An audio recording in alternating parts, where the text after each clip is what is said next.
ומה שהחמאס עשה ב7 באוקטובר לא מצדיק שום דבר מהפשעים שישראל עושה בעזה. הפכנו להורגים בעצמנו. אנחנו הפכנו להיות חיות רעות. המדינה שלי היא מדינה כובשת.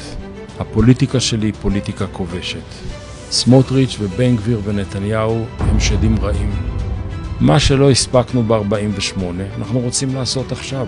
أنت نفسك في مقال في 2003 قلت للإسرائيليين لا تستغربوا إذا جاءوا الأطفال الذين تجاهلتموهم وأهملتم حقوقهم لتفجير أنفسهم في مدنكم. אתה שם אותי בפינה מאוד לא נוחה.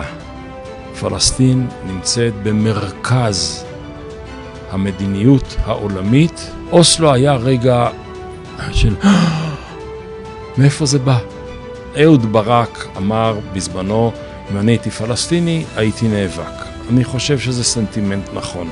הדבר היחיד שיוריד את ישראל על הברכיים המדיניות שלה, זה מאבק לא